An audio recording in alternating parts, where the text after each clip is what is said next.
Hello students, आज हम लोग मॉडर्न फिजिक्स का बहुत ही इंपॉर्टेंट टॉपिक डिस्कस करेंगे। टॉपिक का नाम है D Broglie wavelength and dual nature of radiation. ये जो वीडियो है बेसिकली उन स्टूडेंट्स के लिए जो नीट और आईआईटी की तैयारी कर रहे हैं। इसमें मैं आपको बहुत ही इंपॉर्टेंट फार्मूले बताऊंगा, शॉर्ट ट्रिक फार्मूले, जिसकी हेल्प से आप न्यूमेरिकल काफ़ी कम समय में सॉल्व कर सकते हो। उन चीज़ों को समझने के पहले मैं आपको शॉर्ट में ये बताना चाहता हूँ कि डुअल नेचर ऑफ रेडिएशन का मीनिंग क्या होता है। तो आपको जैसे कि मालूम होगा कि आपने क्लास 12 में ही पढ़ा होगा रे ऑप्टिक्स, वेव ऑप्टिक्स में। तो ये कुछ फिनोमिनन है वेव नेचर ऑफ लाइट का, जिसमें रिफ्लेक्शन है, रिफ्रैक्शन है, इंटरफेरेंस, डिफ्रैक्शन एंड पोलराइजेशन। इन सभी जो फिनोमिनन है इनको हम वेव नेचर के बेस पे एक्सप्लेन कर सकते हैं, ठीक है। लेकिन 19th सेंचुरी के लास्ट में और 20th सेंचुरी के बिगिनिंग में कुछ ऐसे फिनोमिनन हमारे सामने आए हैं जिनको हम वेव नेचर ऑफ लाइट या हाइगेंस वेव फ्रंट थ्योरी के बेस पे एक्सप्लेन नहीं कर सकते। जैसे एग्जांपल के तौर पर spectrum of the black body radiation. Black body radiation का जो एक्सप्लेनेशन है वो वेव थ्योरी के बेस पे सक्सेसफुली हम नहीं कर सकते। कुछ हद तक तो कर सकते हैं लेकिन कुछ हद तक नहीं कर सकते। दूसरा फोटो इलेक्ट्रिक फैक्ट, ये तो आपको मालूम होगा। फोटो इलेक्ट्रिक फैक्ट को आइंस्टीन ने पार्टिकल नेचर के बेस पे एक्सप्लेन किया था, जिस पर उसको नोबेल प्राइज मिला था। Okay, Compton effect, Raman effect, जिमान इफेक्ट, इन चीजों को अगर आपको एक्सप्लेन करना है तो आपको लाइट को पार्टिकल सपोज करना पड़ेगा। वेव नेचर के बेस पे you can not explain on this phenomenon on the basis of the wave nature. और इनको भी आप वेव नेचर के बेस पे कर सकते हो। पार्टिकल नेचर के बेस पे इस फिनोमिनन को एक्सप्लेन नहीं कर सकते, वेव नेचर के बेस पे इसको नहीं कर सकते, केवल पार्टिकल नेचर के बेस पे। तो क्वेश्चन ये अराइज होता है, ये क्वेश्चन उठता है कि एक्चुअली में लाइट है क्या। तो यहीं से आपका स्टार्ट होता है dual nature of radiation. Light में डुअलिटी होती है, यानी लाइट के अंदर वेव नेचर भी है और पार्टिकल नेचर भी है। वो लाइट वेव नेचर को कब शो करेगा, पार्टिकल नेचर को कब शो करेगा, it is totally depend on the momentum of the light और मोमेंटम ऑफ द पार्टिकल। तो स्टूडेंट, मेरा कहने का मतलब ये है कि ये जो चीज है ये पार्टिकल नेचर को शो कर रहा है, लेमडा को, और ये इस चीज के लिए आपको मोमेंटम चाहिए। तो लेमडा, इसमें वेवलेंथ है, ये वेव लाइक प्रॉपर्टी, इसमें पूरा वेव नेचर को डिफाइन करता है। और ये क्या है, पार्टिकल नेचर को, इसका मोमेंटम होगा, ये आपका पार्टिकल लाइक प्रॉपर्टी।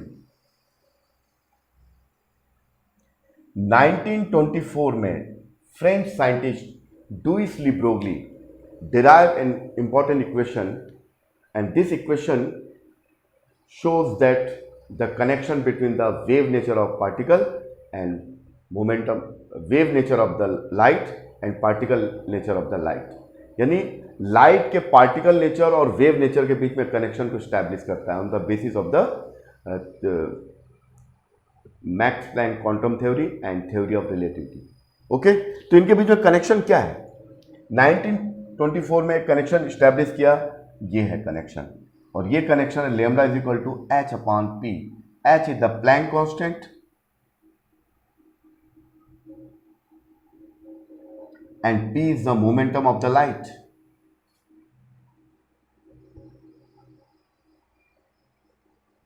तो ये जितने भी फिनोमिनन हैं ये वेव नेचर को शो करते हैं, और यहां जितने भी फिनोमिनन मैं लिखा हूं वो पार्टिकल नेचर को शो करते हैं। इनके बीच में कनेक्शन क्या है, इसको स्टैब्लिश किया लुइस डी ब्रोगली ने।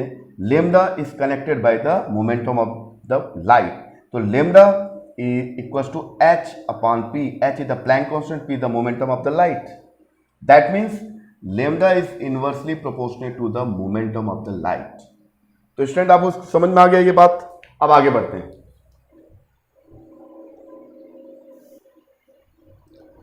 तो स्टूडेंट, मैंने अभी आपको बताया कि जो वेव नेचर और पार्टिकल नेचर के बीच में जो कनेक्शन है उसको लुइस डी ब्रोगली ने स्टैब्लिश किया एक इक्वेशन के थ्रू। वो इक्वेशन कैसा आता है उसको मैं निकाल के दिखाता हूं, फिर उसके जो भी छोटे छोटे इक्वेशन हैं वो आपको हम डिस्कस करेंगे। चलिए, सबसे पहले आप तो जानते हैं E इज इक्वल टू होता है एच न्यू। ये तो बहुत ही रेवोल्यूशनरी कॉन्सेप्ट है, क्वांटम थ्योरी का बेस है, क्वांटम फॉर्मूला। यानी किसी भी एटॉमिक डोमेन में एनर्जी का एमिशन या एब्जॉर्प्शन होता है इस पैटर्न पे होता है। ये तो आपको मैं लाइट रेडिएशन में बताया था। सेकंड है mass energy equivalence. Mass energy equivalence, that means mass can be converted into energy and vice versa. इसका उल्टा भी हो सकता है, यानी मास को एनर्जी में और एनर्जी को मास में कन्वर्ट कर सकते हैं। तो बहुत ही इंपॉर्टेंट फार्मूला ये है और यही आपका मॉडर्न फिजिक्स का बेस है। दोनों इक्वेशन इसी के बेस पे आपका क्वांटम मैकेनिक्स का डेवलपमेंट होता है। खैर, इन दोनों इक्वेशन को अगर आप कंपेयर करोगे स्टूडेंट्स, तो h nu equals to m c square, then m is moving mass of the photon, moving mass of photon, और ये m की वैल्यू आएगी h nu upon c square. तो दैट मीन्स m एग्जाम में direct आता है, what is the moving mass of the photon. चार option दिए रहेंगे। क्वेश्चन है what is the moving mass, what is the moving mass of photon. चार option आपको दिए रहेंगे। पहला ऑप्शन क्या है, ये आपका है h nu upon c, b है आपका h nu upon c square, c upon h nu, and d c square upon h nu. तो ये ऐसे आपको इक्वेशन दिया रहेगा चार। पूछेगा what is the moving mass of the photon, तो the correct answer will be क्या होगा, ये तो आपको मालूम है, ये होगा आपका बी।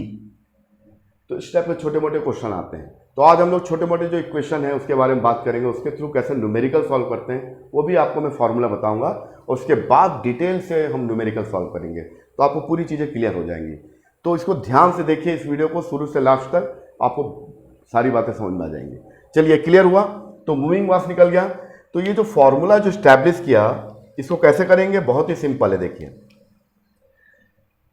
तो अब मैं निकाल रहा हूं मोमेंटम ऑफ फोटोन, क्योंकि फोटोन का अपना एक मास होता है, मूविंग मास होता है। हालांकि ये बहुत ही कम होता है, 10⁻⁻36 होता है केजी। इलेक्ट्रॉन के मास से ही बहुत कम होता है, लेकिन होता है। तो इससे मोमेंटम भी क्रिएट होगा, फोर्स भी एक्सर्ट करेगा, प्रेशर भी करता है। इन तभी चीज़ों को मैंने लाइट रेडिएशन पार्ट 2 में मैंने डिस्कस किया है। तो momentum of the photon, momentum का मतलब होता है मास इनटू वेलोसिटी, राइट। तो mass that is the not a rest mass, a moving mass. तो moving mass into velocity of the light. तो the P equals to moving mass m है, और speed of the photon, speed of the light is the c the speed of the light, जो कितना होता है 3 × 10⁸। ये सबसे ज़्यादा होता है नेचर का। तो P इक्वल्स टू m की जगह आप ये वैल्यू रखिए h nu upon c square into c. तो ये कैंसिल हो जाएगा स्टूडेंट। तो P is equal to h nu upon c. ठीक है। अब आपको मालूम है कि C is equal to nu lambda होता है। ओके। तो देन ये जो वैल्यू है इसको मैं कैसे लिख सकता हूं, nu upon c. Nu upon c, तो 1 upon lambda equals to nu upon c. तो that means P equals to h upon lambda. देखिए, स्टैब्लिश हो गया। दैट मीन्स इससे क्या पता चलता है, ये पार्टिकल नेचर को शो कर रहा है। ये किसको शो कर रहा है, पार्टिकल नेचर, क्योंकि पार्टिकल नेचर में मास होना जरूरी है। और ये आपका वेव नेचर, वेवलेंथ, यानी हर मूविंग पार्टिकल के साथ एक वेव एसोसिएट होता है। हर मूविंग पार्टिकल, चाहे उसकी स्पीड कितनी भी हो। वो अलग बात है कि उस कम स्पीड पर हम उसके डिब्रोगली वेवलेंथ को डिटेक्ट कर सकते हैं कि नहीं, मेजर कर सकते नहीं, वो डिफरेंट मसला है। लेकिन हर मूविंग बॉडी के साथ एक वेव एसोसिएट होता है, and this wave is known as the de Broglie wavelength. And this de Broglie wavelength is depend on the momentum of the particle, momentum of the light. तो आपको इस इक्वेशन से आपको क्लियर होगा कि लाइट डुअल नेचर का होता है। लाइट में वेवलेंथ भी हो सकता है, मोमेंटम भी हो सकता है। अगर वेवलेंथ की प्रॉपर्टी है तो उसको बोलेंगे वेव नेचर। अगर वेवलेंथ की प्रॉपर्टी कम है, अगर पार्टिकल नेचर ज़्यादा है, मोमेंटम इसका अगर आपको मेजरेबल है, उसको मेजर कर सकते हैं, तो उसको बोलेंगे पार्टिकल नेचर। और सबसे पहले 1927 में डी ब्रोगली वेवलेंथ के कॉन्सेप्ट को जो हाइपोथेटिकल दिया गया था, उस कॉन्सेप्ट को सबसे पहले डेविसन एंड जार्मर ने 1927 में उसको एक्सपेरिमेंटली प्रूव करके दिखाया। इलेक्ट्रॉन एक मास पार्टिकल, उसका डिफ्रैक्शन पैटर्न को डेविसन और जार्मर ने करके दिखाया और इस काम के लिए उनको नोबेल प्राइज मिला था। तो आपको मेरी बात समझ में आ रहा है कि इलेक्ट्रॉन पार्टिकल भी है, वेव भी है, यानी हर इलेक्ट्रॉन के साथ वेव एसोसिएट होता है। तो अगर आपसे कोई पूछेगा इलेक्ट्रॉन क्या है तो हम बता नहीं सकते हैं। उसके साथ पार्टिकल भी हो सकता है, वेव भी हो सकता है, डिपेंड करता है कि उसकी स्पीड कितनी है, वो किस लोकेशन में है, उसका मोमेंटम कितना है। इससे डिसाइड होगा कि वो पार्टिकल नेचर का है कि वेव नेचर का है। तो स्टूडेंट आपको क्लियर हो गया।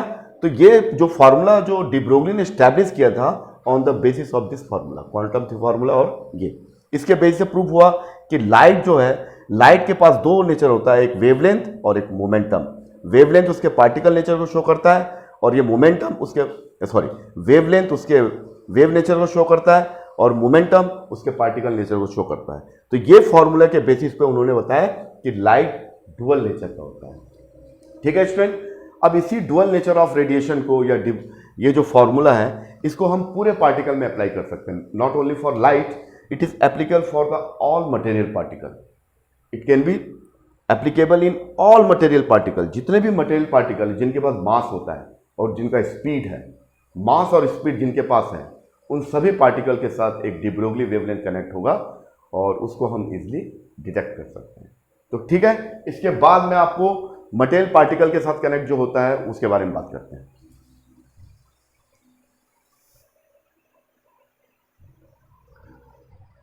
तो स्टूडेंट्स, अभी मैंने आपको बताया, अब मैं आपको बता रहा हूं find the de Broglie wavelength associated with photon. Light के साथ जो डी ब्रोगली वेवलेंथ एसोसिएट होता है उससे रिलेटेड न्यूमेरिकल प्रॉब्लम भी आते हैं एग्जाम में, तो वो कैसे निकालेंगे देखिए। मैंने अभी आपको प्रूव करके दिखाया lambda is equal to h upon p। Here p with the momentum of the particle, momentum of the light. Here p the momentum of light. और लाइट का मोमेंटम कितना होता है मैंने ऑलरेडी वो लाइट रेडिएशन वाले टॉपिक में discuss किया था। तो momentum of the light is the e upon c, या e की जगह अपन h न्यू लिख सकते हैं अपॉन c। ये दोनों का मतलब एक ही है। तो यहां पर रखोगे तो D Broglie wavelength associated with photon, ये होगा स्टूडेंट h, और p की जगह लिखेंगे e अपॉन c। तो lambda is equal to de Broglie wavelength associated with photon, ये होगा hc अपॉन e। तो कॉम्पिटिटिव लेवल में आपको दिया रहेगा चार ऑप्शन। पहला ऑप्शन दिया रहेगा D Broglie wavelength associated with photon, तो पहला दिया जाएगा h upon m v, b h upon m c, and c h c upon e, and d e upon h c। तो आपको समझ में आ गया क्या टिक लगाओगे। ये तो होगा नहीं, ये भी नहीं होगा, जो भी होगा क्या होगा आपका, ये होगा एच सी अपॉन ई। तो आपको क्लियर हो गया, कई बार एग्जाम में डायरेक्ट पूछा गया है। तो आपको समझ में आ गया, यहां पर आपको एम वी नहीं रखना है। ये एम वी का मतलब कोई मतलब नहीं होता। एम सी भी नहीं रखोगे, इसका ओरिजिनल फॉर्म रखोगे। एम की वैल्यू जो होती है मूविंग मास एच, मूविंग मास की वैल्यू रखोगे तो ये आ जाएगा ये।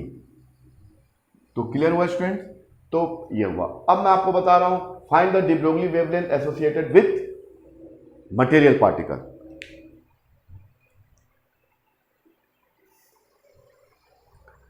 तो स्टूडेंट्स, अब हम लोग बात करेंगे find the de Broglie wavelength associated with the material particle. यानी कोई भी मटेरियल है जिसका मास m है, ओके, उसकी स्पीड v है, तो इसके साथ कितना डी ब्रोगली वेवलेंथ एसोसिएट होगा। Lambda is equal to h upon p, p is the momentum of the material particle, here momentum p is equal to m into v। तो then de Broglie wavelength associated with material particle h upon mv, पहला formula है। ये formula आपको suggest करता है, ये h तो constant है, lambda is inversely proportional to m and lambda is inversely proportional to speed of the material particle. ये दो चीज़ों से डिसाइड होता है, तो ये भी इंपॉर्टेंट है। अब इसको हम लोग थोड़ा सा काइनेटिक एनर्जी में कन्वर्ट करके देखते हैं। We know that the kinetic energy and momentum are related to each other. The momentum is the under root 2 mk. So that means the lambda equals to the de Broglie wavelength in terms of the kinetic energy ये होगा h upon p and h upon p का मतलब होगा under root 2mk। Here k is the kinetic energy, k is the kinetic energy of moving particle and this will be equal of, आपको knowledge होगा, half mv square. Okay, तो then the de Broglie wavelength in terms of the kinetic energy, देखिए अगर velocity के term में करोगे तो lambda मास के इन्वर्सली प्रोपोर्शनेट होगा और वेलोसिटी के भी इन्वर्सली प्रोपोर्शनेट होगा, लेकिन काइनेटिक एनर्जी के टर्म और मास में करेंगे तो क्या होगा, lambda is inversely proportionate to the square root of the mass and de Broglie wavelength associated with material particle is inversely proportionate to the square root of the kinetic energy. ये देखिए, ध्यान से देखिए, ये m कब होगा, जब हम वेलोसिटी के टर्म्स में लिखेंगे, यानी इस पर स्क्वायर रूट नहीं होगा, लेकिन जब काइनेटिक एनर्जी के टर्म्स में लिखते हैं तो मास में स्क्वायर रूट आ जाता है। तो ये भी बहुत इंपॉर्टेंट फॉर्मूला है। इसके बाद हम लोग बात करेंगे चार्ज पार्टिकल के बारे में बात करेंगे कि अगर कोई चार्ज पार्टिकल, ये तो मटेरियल पार्टिकल, इस पर कोई चार्ज नहीं है, तब ये वाला दो फार्मूला आपके लिए बहुत हेल्प करेगा, एक तो ये और एक ये। इसके बाद हम लोग बात करेंगे find the de Broglie wavelength associated with the charge particle. Okay,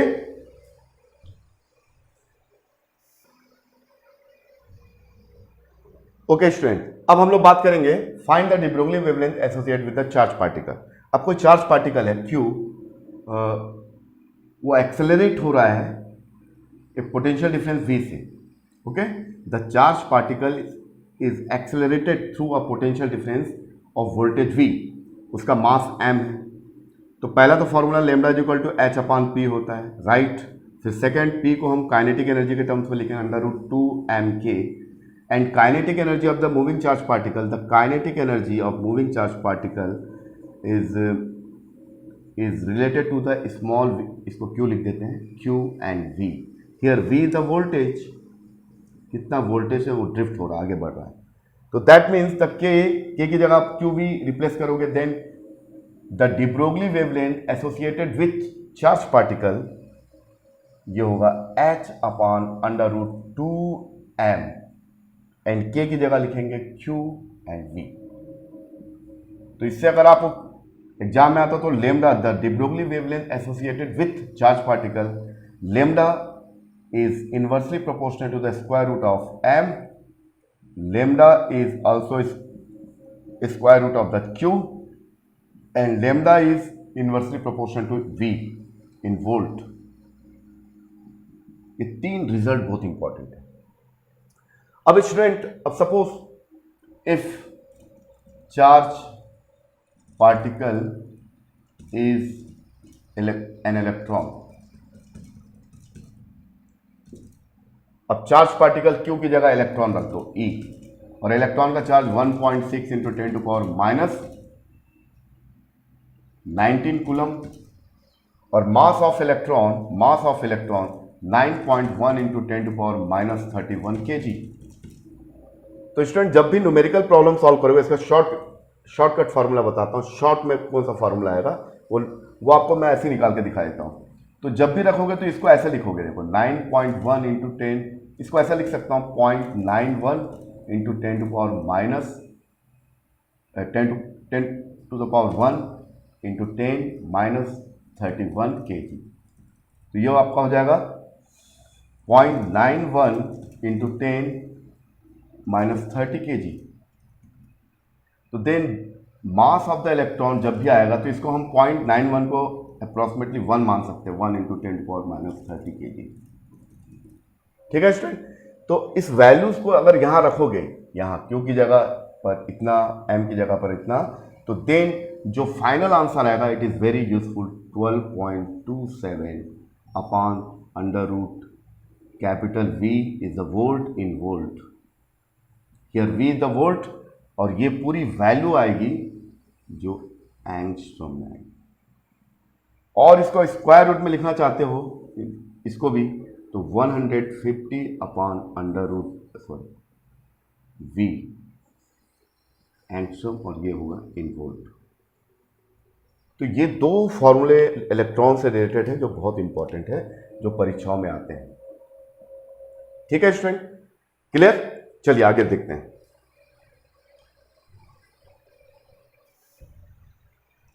चलिए स्टूडेंट, एक क्वेश्चन दिया हुआ है, देखिए क्वेश्चन क्या है। इफ अभी मैं जो फॉर्मूला उसको पहले लिख दें, lambda is equal to h upon under root 2m q v, q की जगह मैंने ई लिख दिया, एम की जगह मास ऑफ इलेक्ट्रॉन। इसका जो शॉर्टकट मेथड बना, तो lambda the Broglie wavelength associated with electron will be, ये पूरी वैल्यू जो आएगी ये स्क्वायर रूट में, तो ये होगा 12.27 upon under root capital V, ये वोल्ट में रहेगा, अगर किलो वोल्ट में तो वोल्ट में कन्वर्ट करोगे, और ये पूरी वैल्यू आएगी एंगस्ट्रॉम।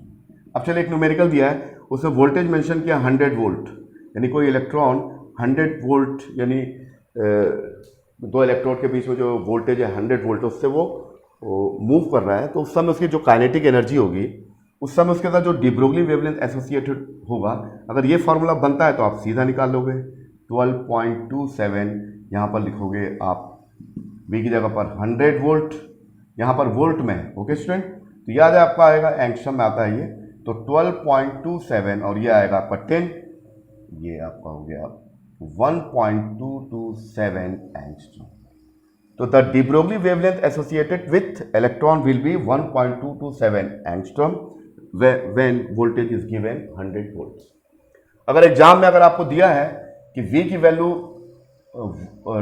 4 किलो वोल्ट में दिया हुआ है, 4 किलो वोल्ट, ठीक है स्टूडेंट, तो आपको डायरेक्ट इसको नहीं रखना है, इसको केवल पहले आप वोल्ट में कन्वर्ट करोगे। V is equal to 4 kilo का मतलब 10⁻³ वोल्ट, ठीक है स्टूडेंट।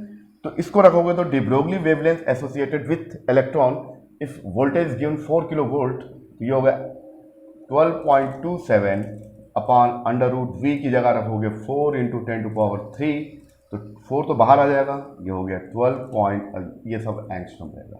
2.27 ये 2 बाहर आ गया, और 1000 को लिखेंगे तो 10√10, तो ये आपका हो गया 12.27 अपॉन 20 अंडर रूट 10, ठीक है।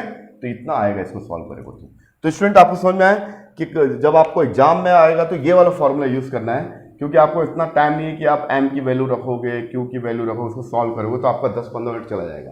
तो आज का जो वीडियो है, तो जो डी ब्रोगली वेवलेंथ से रिलेटेड जो भी न्यूमेरिकल, उसको बहुत ही कम समय में आप सॉल्व कर सकते हो, उन्हीं के बारे में बात कर रहे हैं आज। क्लियर हुआ? तो ये बात हुई इलेक्ट्रॉन की। अब हम और कुछ चार्ज पार्टिकल के बारे में बात करते हैं, जैसे आपका प्रोटॉन हुआ, ड्यूटेरियम हुआ एंड अल्फा पार्टिकल।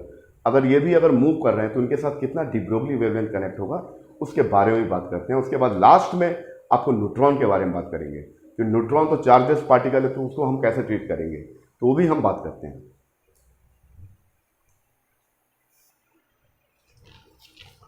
चलिए स्टूडेंट, अब मैं कुछ और इंपॉर्टेंट फार्मूला बताता हूं जो proton, deuterium and alpha particle के साथ है।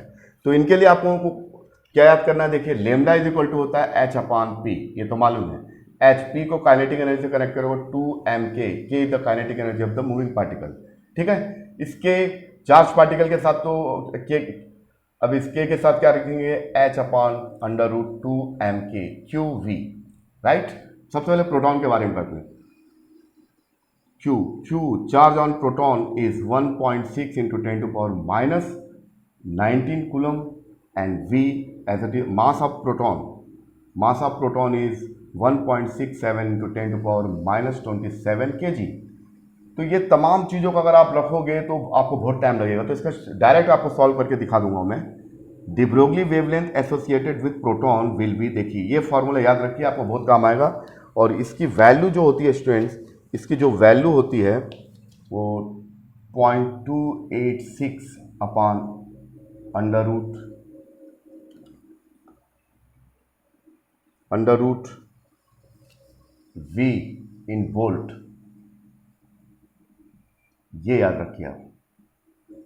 अब एग्जाम में अगर आपसे पूछ लिया find the de Broglie wavelength associated with proton if voltage is given, voltage आपका 100 दिया हुआ है, 100 वोल्ट दिया हुआ है ना, वो वैल्यू रहे जिसका स्क्वायर रूट आप इसलिए निकाल सको।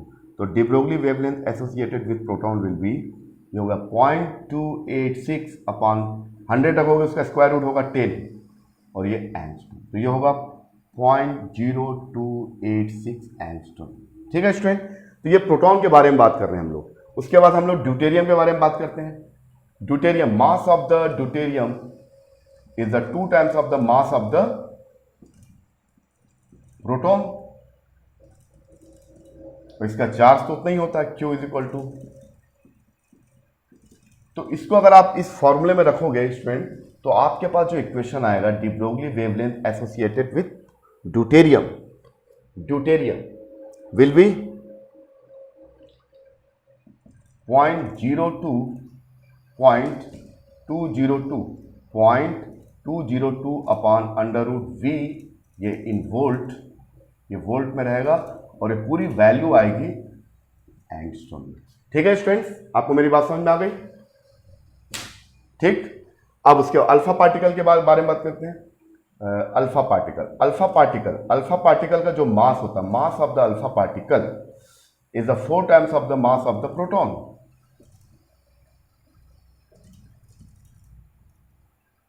ठीक है, और इसका चार्ज जो होगा इसका जो charge on alpha particle 2 units of the charge on proton, तो ये 1.6 इंटू 10⁻⁻19 कूलम।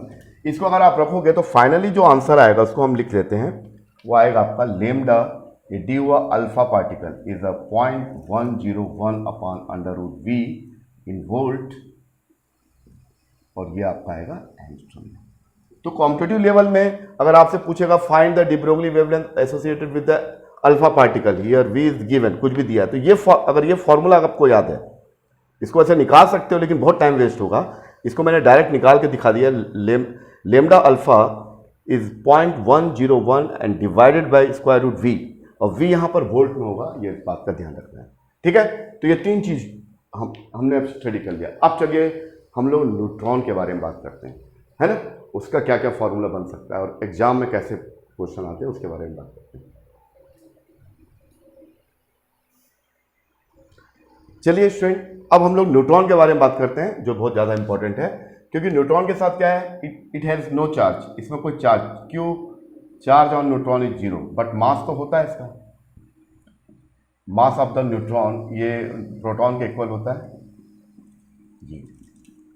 अब इसके साथ डी ब्रोगली वेवलेंथ कितना एसोसिएट होगा, तो इसमें ये वाला फॉर्मूला अप्लाई नहीं कर सकते, ये √2mQV, तो Q तो इसके पास होता ही नहीं है, तो ये वाला फॉर्मूला अप्लाई नहीं होगा। तो हम लोग क्या करेंगे, देखिए प्रोटॉन जो है आपका, न्यूट्रॉन जो है, न्यूट्रॉन इसका चार्ज तो 0 है, ठीक है, तो इसका जो एवरेज काइनेटिक एनर्जी होगा, average kinetic energy of neutron, average kinetic energy of the neutron, ये होगा 12mv² according to the kinetic theory of gases, ये होगा 3/2 kBT, इसके इक्वल होगा according to the Maxwell Boltzmann distribution law. ठीक है student, तो ये केवल समझने के लिए, इस पर आप ज़्यादा केवल उस फॉर्मूले को ध्यान दीजिए। तो इसका जो आएगा, तो हम लोग क्या करेंगे, lambda is equal to h/p होता है, ये तो मालूम है, और h/p का मतलब √2mk, तो प्रोटॉन के बाद मास और काइनेटिक एनर्जी दोनों है, चार्ज नहीं है तो वाला फॉर्मूला नहीं लगाएंगे, ये लगाएंगे। तो यहाँ जब काइनेटिक एनर्जी होगी, और यहाँ पर kb क्या है स्टूडेंट, इसको लिख लीजिए, ये है बोल्ट्जमैन कांस्टेंट, ये यूनिवर्सल कांस्टेंट है ये, और इसकी वैल्यू जो होती है वो नोन रहती है, वो 1.38 इंटू 10⁻⁻23 जूल पर केल्विन। ठीक है स्टूडेंट, तो ये जो है, ये आपका जो है h/√2m, और के काइनेटिक एनर्जी की जगह, यानी काइनेटिक एनर्जी की जगह 12mv² की जगह आप रखोगे 3/2 kBT, ये 2 कैंसिल हो जाएगा स्टूडेंट। तो D Broglie wavelength associated with neutron will B h/√3mkBT, तो that is the most important formula. इसमें ये तो कांस्टेंट, ये भी कांस्टेंट है, मास और टेम्परेचर पर डिपेंड करता है। ठीक है, ये एनर्जी है। ठीक है, तो चलिए इससे कैसे और भी फॉर्मूले बन सकते हैं वो भी हम आपको बताते हैं। चलिए स्टूडेंट, तो अभी मैंने आपको बताया D Broglie wavelength associated with neutron, ये बताया था h/√3mkB, बोल्ट्जमैन कांस्टेंट है, ये T द टेम्परेचर, और ये जो टेम्परेचर होगा वो केल्विन में होगा, in kelvin, not a degree Celsius. अगर डिग्री सेल्सियस में दिया तो उसको केल्विन में कन्वर्ट करके रखोगे। तो देखिए सबसे पहली जो चीज़ है जो है, तो लेमडा एन इक्वल्स टू ये h, ये सब कांस्टेंट है, ये सब तमाम चीज़ें कांस्टेंट हैं। तो पहला पॉइंट, इसको अगर हम सॉल्व करेंगे, h की वैल्यू मालूम है 6.6 इंटू 10⁻34 जूल सेकेंड। अच्छा, उसके बाद फिर उसका mass of neutron is 1.6 into 10⁻27 kg, ये भी हमको मालूम है। और kb ये भी नॉन वैल्यू है, 1.38 इंटू 10⁻23 जूल पर केल्विन। तो स्टूडेंट आपको एग्जाम में इतना टाइम नहीं रहता है, इसकी वैल्यू रखकर इसका शॉर्टकट फार्मूला बनेगा 30 पॉइंट, मैं आपको लिख देता हूँ, ये बनेगा 30.825 अपॉन √T और ये एंगस्ट्रॉम आएगा। तो that is the most important formula, ये आएगा 30.825, 30 याद रखिए और स्क्वायर रूट T एंगस्ट्रॉम। अब एग्जाम में आएगा कि सपोज कोई न्यूट्रॉन है अपने सराउंडिंग के साथ जो है मान लीजिए 27 डिग्री सेल्सियस पर है, कितना है 23 लिखते हैं स्टूडेंट, कितना लिखेंगे स्टूडेंट 23।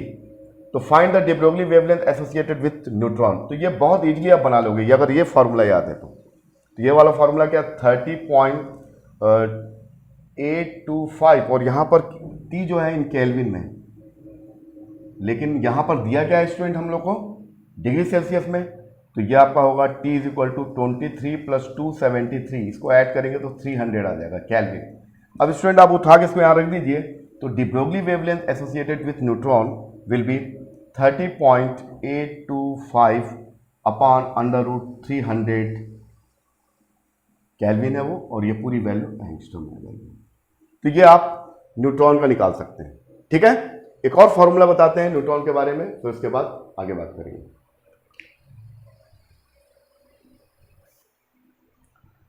चलिए स्टूडेंट न्यूट्रॉन के बारे में एक और बात करते हैं। चलिए, ये D Broglie wavelength associated with neutron, ये होगा h/p, ये तो मालूम है, ये तो डी ब्रोगली वेवलेंथ का बेसिक कॉन्सेप्ट है। इस p को हम काइनेटिक एनर्जी से कनेक्ट करते हैं 2mk, और काइनेटिक एनर्जी जो होता है, kinetic energy, average kinetic energy of the neutron, ये आपका 3/2 kBT है ना, ये होता है, ठीक है, या एवरेज काइनेटिक एनर्जी, इसको E लिख देते हैं। तो ये lambda n de Broglie wavelength which associated with neutron will be h Planck constant, और ये होगा 2m, और एक की जगह एनर्जी लिख देते हैं E।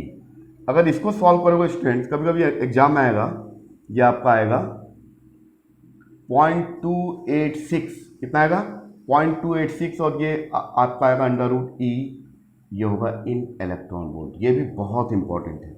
अगर आपसे पूछेगा एग्जाम में, find the de Broglie wavelength associated with electron when the find the de Broglie wavelength associated with neutron if energy is given 2 electron volt। कितना दिया हुआ है 2 इलेक्ट्रॉन, यानी उस न्यूट्रॉन की जो एनर्जी है 2 इलेक्ट्रॉन वोल्ट है। Find the de Broglie wavelength, तो लैम्डा इज इक्वल टू, ये आप सीधा ये वाला फॉर्मूला यूज करोगे, बहुत का यूजफुल इक्वेशन है ये, 0.286 अपॉन √2 इलेक्ट्रॉन वोल्ट। यहाँ जो भी रखोगे इन इलेक्ट्रॉन वोल्ट में मैंने रख दिया, तो lambda n is equal to 0.286 upon √2 का वैल्यू 1.41, और ये एंगस्ट्रॉम में आता है। तो स्टूडेंट आपको मेरी बात समझ में आ गई। तो आज का जो लेक्चर है वो उनके लिए है जो कॉम्पिटिटिव लेवल में बैठना चाहते हैं, नीट का एग्जाम, IIT का एग्जाम। तो इसमें कुछ बेसिक फार्मूले के बारे में मैंने बात किया, जितने भी पॉसिबल फार्मूले हो सकते हैं मैंने बताया, उसका शॉर्टकट फार्मूला कैसा हो सकता है। इसके बाद हम लोग नेक्स्ट लेक्चर में इससे रिलेटेड कुछ न्यूमेरिकल्स बताएंगे, और मैं आपको तरीका बताऊंगा कि उस न्यूमेरिकल को इन्हीं फार्मूले के बेसिस पर आप खुद भी ट्राई करके देखिए। अभी आप इसको सुनने के बाद तो आप देखोगे कि काफ़ी क्वेश्चन आपसे बनने लगेंगे। तो इन्हीं सब बातों के साथ हमारा ये लेक्चर यहाँ ख़त्म हो जाता है।